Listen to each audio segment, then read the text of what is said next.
Hello friends, आज हम कक्षा 10th का जो 2021 में आपका एग्ज़ाम हुआ था, जिसका सब्जेक्ट था फुटकर बिक्री, जिसे हम बोलते हैं रिटेल। इसका आज हम इस वीडियो में कंप्लीट सॉल्यूशन देखेंगे। तो आप देख सकते हो कक्षा 10th 2021 का पेपर है। तो मैंने इसका सॉल्यूशन पहले से कर लिया है। पहले मैं आपको सॉल्यूशन दिखा देता हूँ कि मैंने इसका सॉल्यूशन कर चुका हूँ। तो आप देख सकते हो ये 2021 में हुआ था, क्लास 10th है, यहाँ पे क्लास 12 लिखा गया, तो यहाँ पे क्लास 10th होगा बच्चों। तो क्लास 10th का है ये पूरा कंप्लीट सॉल्यूशन। तो बिना कुछ देर किए हम स्टार्ट करते हैं बच्चों 2021 का एग्ज़ाम जो आपका फुटकर बिक्री है। तो पहले प्रश्न से स्टार्ट करने से पहले बच्चों इस वीडियो को लाइक और ज़्यादा से ज़्यादा चैनल को सब्सक्राइब करें। पहला प्रश्न क्या कह रहा है, स्थायी विकास क्या है। तो अब देखो बच्चों, इसका आंसर मैंने यहाँ लिखा हुआ है, तो आप इसको देख सकते हो।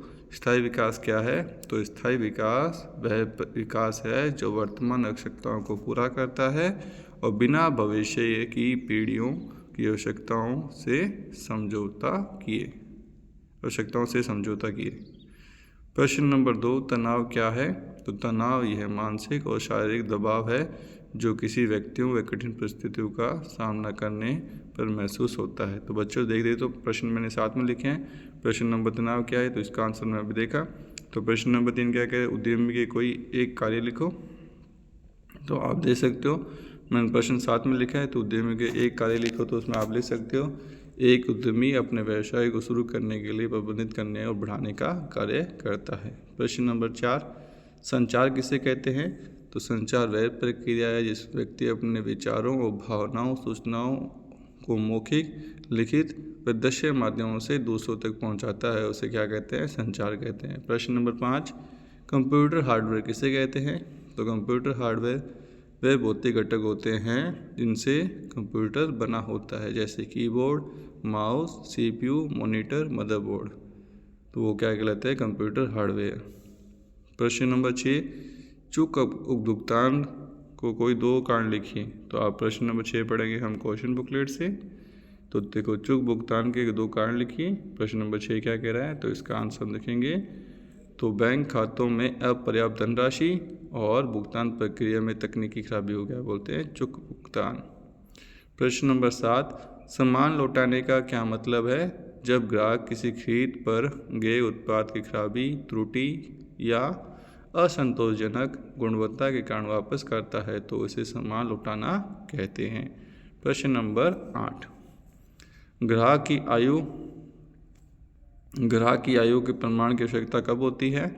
जब कोई ग्राहक तंबाकू, शराब या अन्य प्रतिबंधित उत्पाद खरीदता है तो उसकी आयु प्रमाणित करने के लिए पहचान पत्र मांगा जाता है। जैसे पहचान पत्र में आयु प्रमाण का आधार कार्ड, आपका PAN card, driving licence, passport आदि शामिल होते हैं। प्रश्न नंबर 9, टीम को परिभाषित कीजिए। तो टीम व्यक्तियों का एक समूह होता है जो किसी विशेष लक्ष्य को प्राप्त करने के लिए एक साथ काम करता है, उसे क्या बोलते हैं, टीम। इसी के अथवा में एक प्रश्न और है बच्चों, देखो, कार्यस्थल पर आग को बुझाने की प्रक्रिया लिखी। तो कार्यस्थल पर आग बुझाने की प्रक्रिया है, आग के प्रकार की पहचान करें, जैसे इलेक्ट्रिकल, केमिकल, लकड़ी आदि की। उपयुक्त अग्निशामक यंत्र जैसे फायर एक्सटिंग्विशर का उपयोग करें। तीसरा है, यदि आग नियंत्रण से बाहर हो तो तुरंत अग्निशमन विभाग को बुलाए। और अगला है, आग लगने से के संभावित कारणों को दूर करें और सुरक्षा उपाय अपनाएं। प्रश्न नंबर 10 क्या कह रहा है बच्चों, ग्राहक के कानूनी अधिकार लिखिए। तो ग्राहक के कानूनी अधिकार निम्नलिखित हैं। जैसे पहला है गुणवत्ता का अधिकार, ग्राहक को अच्छी गुणवत्ता वाले उत्पाद, सेवाएं प्राप्त करने का अधिकार होता है। दूसरा है सुरक्षा का अधिकार, ग्राहक को ऐसे उत्पाद खरीदने का अधिकार है जो उनके स्वास्थ्य और जीवन के लिए सुरक्षित हो। तीसरा है सूचना का अधिकार, ग्राहक को उत्पाद से संबंधित सभी आवश्यक जानकारी प्राप्त करने का अधिकार है। तीसरा है चयन का अधिकार, ग्राहक को अपने अनुसार किसी भी ब्रांड या उत्पाद को चुनने का अधिकार है। और जो अगला है सुनवाई का अधिकार, यदि ग्राहक किसी उत्पाद से समस्या होती है तो वह अपनी शिकायत दर्ज कराने के लिए समाधान पाने का अधिकार है। प्रश्न नंबर 11, विभिन्न प्रकार के आयु प्रमाण पत्र जो विक्रेता ग्राहक से आयु प्रतिबंधित उत्पाद बेचते समय स्वीकार करता है। तो आपका आयु प्रमाण कौन करता है? आपका Aadhaar card, driving licence, passport, voter ID card, जन्म प्रमाण पत्र। प्रश्न नंबर 12, सामान को बदलवाने में क्या क्या कठिनाइयाँ आती हैं?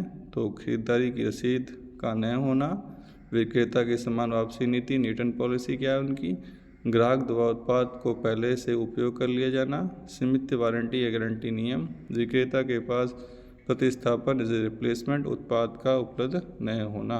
प्रश्न नंबर 13, संदिग्ध भुगतान के लिए ग्राहक से निपटने के विभिन्न तरीकों को लिखिए। तो आपके विभिन्न तरीके क्या क्या है?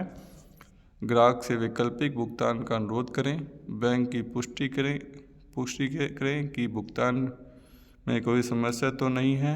यदि भुगतान अस्वीकार्य हो जाता है तो ग्राहक को अन्य भुगतान विकल्प जैसे digital wallet, UPI, credit card आदि उपलब्ध कराएं। संदिग्ध लेन देन की रिपोर्ट करें और ग्राहक को उचित समाधान प्रदान करें। प्रश्न नंबर 14, टीम वर्क के महत्व पर चर्चा करें। तो टीम वर्क का महत्व इस प्रकार है, उत्पादकता में वृद्धि। जब लोग एक टीम के रूप में काम करते हैं तो वे अधिक कुशलता से कार्य कर सकते हैं। दूसरा, समस्या समाधान। टीम के विभिन्न विशेषज्ञता वाले लोग होते हैं जो समस्याओं को हल निकालने में मदद करते हैं। तीसरा है नवाचार और रचनात्मकता। विभिन्न विचारों और दृष्टिकोणों से नए और रचनात्मक समाधान निकालते हैं। अगला है सकारात्मक कार्य संस्कृति।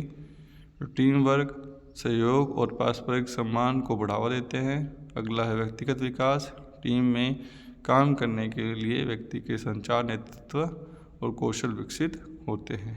इसी कथा में एक प्रश्न और है, तो आप स्वास्थ्य और स्वच्छता के बीच अंतर समझाइए। तो स्वास्थ्य और स्वच्छता के बीच अंतर है, तो आप देख सकते हो, स्वास्थ्य व्यक्ति के शारीरिक और मानसिक सामाजिक कल्याण की स्थिति है और स्वच्छता का अर्थ है शरीर, कपड़े, घर और वातावरण को सफाई बनाए रखना। और अगला है इसी में स्वास्थ्य में क्या है, ये आहार, व्यायाम, तनाव प्रबंधन, चिकित्सा देखभाल से जुड़ा होता है। यही सफाई, कीटाणु का उपयोग और गंदगी बचाव से संबंधित होता है। और स्वास्थ्य जीवन की गुणवत्ता को बढ़ाता है क्योंकि स्वास्थ्य अच्छे स्वास्थ्य की बनाए रखने में मदद करता है।